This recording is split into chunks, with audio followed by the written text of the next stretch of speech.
Final Fantasy XIII in 2024, is that what we're doing? That's what we're doing. Especially since YouTube apparently shadow banned my Guild Wars 2 videos I've been doing. I was gonna do this Final Fantasy XIII video anyway. I sure hope YouTube treats this video well, because I am not getting ready to quit at all. Not at all.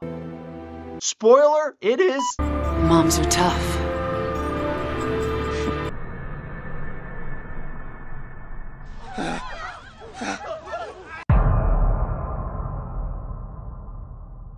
This game hits hard. So before we talk about the excellent storytelling and high drama and lore, I have to commend this game for holding up extremely well in the gameplay and graphics departments. And yeah, I'm not playing much of the soundtrack or even the sound effects in this little review here, but boy are they good too. You're gonna get started in the most epic way, getting buzzsawed by a Mazazvan Warmech. That's right, he's got the biggest, dumbest wave cannon. It looks pretty awesome, and it sounds like this. This is the first enemy of the game. Very cool. After no time at all wailing on this thing, you're gonna be ready to get started on a quite linear journey at first, but it's not bad. It's a lot of fun. There are a lot of nooks and crannies to explore. And along the way, you're gonna be meeting many and various enemies. Are we sure about that? You got these faceless stormtrooper soldiers with jetpacks, stormtrooper soldiers cosplaying as Final Fantasy XII judges, and that's about it. Just kidding. On a serious note, there are really a lot of cool enemies and different boss designs in this game, for sure.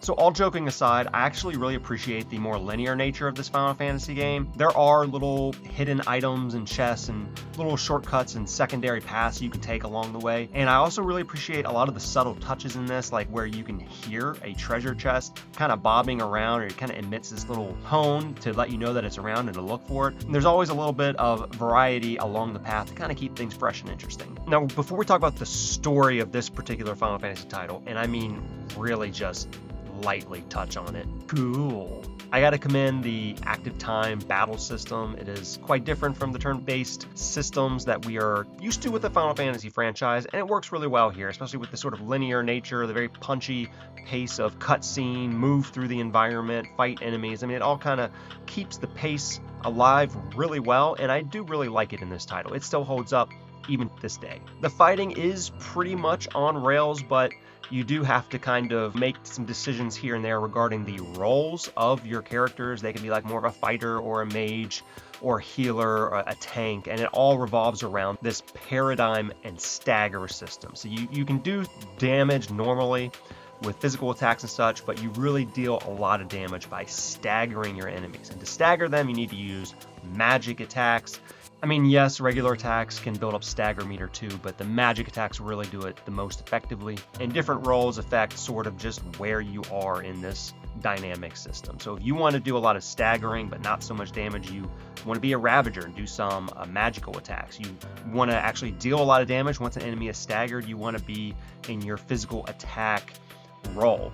Of course, you need someone tanking at times and people healing here and there, so everyone can be kind of switched into these different roles at your fingertips pretty much, depending on how you want to customize the system, and it works really well. It's not too hard or unwieldy to pick up and get a handle on, and in fact, in this level 1, chapter 1, you don't really do any kind of role assignment or switching your paradigms around. You're kind of just wailing attack and your grenade, your blitz, whatever your secondary attack is, throwing some potions when you need it, and it eases you in really well. Now for the story. Some good and some hilariously bad. We have to move! Right. I have to say, I appreciate the overarching themes of, you know, kind of pushing certain people out of the world and deeming them monsters. I like all of those sort of thematic overtones that are kind of making up the seriousness of the game. But my goodness, I mean, am I on Cocoon? Am I on Sanctum? Is this Pulse? Am I a Fal'Cie? What is actually happening in the very deep sort of verbiage of this game world? I mean, everything is just really, really complexly interwoven from the very outset, and it kind of is almost distracting what I'm trying to keep up with. So it doesn't surprise me that I don't really recall this story or really think I ever understood what was going on to begin with. Needless to say, this will be a very interesting series as I move through, and especially once I try to work out further what is going on here in the sequel, Final Fantasy XIII-2 and XIII-3. Yes, I would love to tackle those for YouTube as well. I do appreciate how well every character is introduced in this first chapter here. Everyone's kind of given a primary motivation. Snow is looking for Sarah because he's gonna marry her, and Sarah happens to be Lightning's sister, so she's on that quest. I think Saz is looking for his son, or is also escaping and tagged along with Lightning. I'm not quite sure exactly Vanilla's deal yet. And Hope, well, we already know what's going on with Hope. Now, it is super important to understand that the other big overarching thing going on with these main characters is we all, like Sarah, have been branded a l'Cie. What that means is you somehow got connected with these big deity-like creatures called Fal'Cie, or just these really powerful things. I'm not really sure exactly what's going on with them yet. And if you're a l'Cie, you like work for them, you have this mission you have to do, and it's kind of hazy what it is you actually have to do, or else you become these monstrous zombie creatures. But also, if you're not turned into a zombie, you become like Crystal. If you do successfully do your mission, I'm still kind of putting it all together. But yes, we are all your cast of characters in this game, l'Cie, by the end of this chapter. And it kind of picks up from there in Lake Brescia, this big ice area that you go to next. It is satisfying how all the characters are pretty much given their primary motivations and thrown in with each other to be embroiled in this overarching story, even if that overarching story is a little bit hard to keep up with so far. But at least it looks good, epically told. The character designs, the costumes, they are all on point.